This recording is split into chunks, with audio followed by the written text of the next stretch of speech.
Tom, great result on Saturday night. Did it finally feel like the attack was clicking?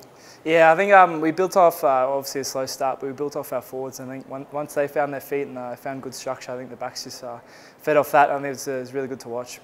And no panic there, you're 15-0 down. The Reds all over you, but yeah, Yeah. it's an amazing turnaround. Yeah, I think that's a major thing. We didn't panic. We sort of found our composure, worked back into the game, and then we actually started playing some really good footy, which is what we've been trying to do for weeks now. And sort of finally clicked in the back end of that game. And a performance like that, does that change your season potentially? I don't know if it changes the season, but it was pretty defining for us. Obviously, a sort of must-win game there, but I think it gives us a lot of confidence leading into some tougher games there. Obviously against the Highlanders this weekend, which will be hard over there. But I think we've had good building blocks, and I think we can look to really go for the win over there. And back into the starting side, how do you feel like you performed personally? Obviously, there's things to work on, but I was just happy with the team result. I think that was the major positive out of the game. But obviously, really excited to be back in the team and look to keep building on from that. Does it make it hard to kind of build a little bit momentum for the back three with you guys swapping and changing so much? Yes and no. I think because we train together so much through the week, I think we know each other's game pretty well. But obviously, it's good to play together and sort of know each other's strengths. But I think everyone can slot into those positions pretty well. And obviously, no Henry on the weekend or out at training as well. So I guess a good chance for you guys to throw your hand up to stake that claim for those outside back spots. Yeah, that's the thing. I think when Doug came in last week, he played really well. Sort of led the chat out there and sort of showed what he can do. So he stepped in really well, and I think he'll look to have a good game this weekend as well. Do you think it's a big loss for you guys without Henry? Obviously, Henry's a world-class player, but I think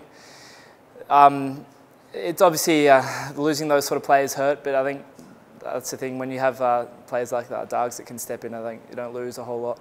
And I know everyone kind of makes a big deal about it every time they do come to town and you play them. But again, I guess always good to get one up over the Queensland Reds. Yeah, exactly. I think obviously to lose like we did in round two, I think it was pretty frustrating. We felt pretty flat after that game. So I think it was a major focus point through the week and just trying to remember how we felt after that game, and then it was really good to come away with the win. Did you guys use that initial loss back in round 2 or 3 or whatever it was as a bit of motivation to get one back up on it? Yeah, I think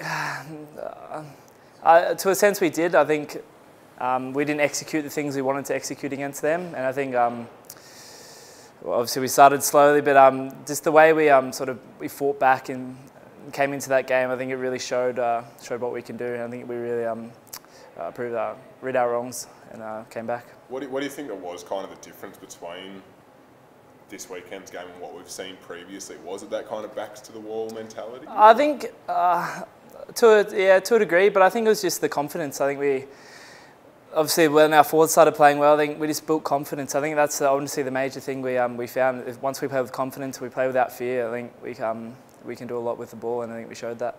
And I guess always good to see a few forwards running in open space and scoring a few tries as well. Yeah, that's the thing. I think Big Rory was out there, Big Scotty, but that's the thing. We build off that, and we love that as backs. I think it's just so good to see, and it provides us with so much opportunity out wide. And going into this weekend as well, are you guys thinking about this streak that the Aussie teams have got going against New Zealand sides?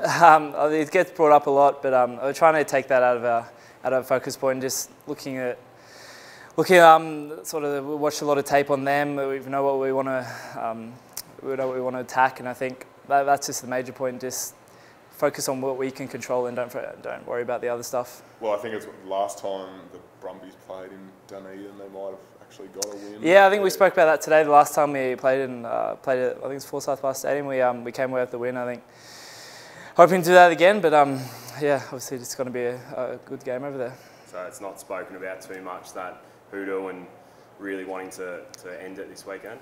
I think the media likes to speak about it a lot, but as an organisation and stuff, we try not to speak about it a lot and just try to focus on things we can control.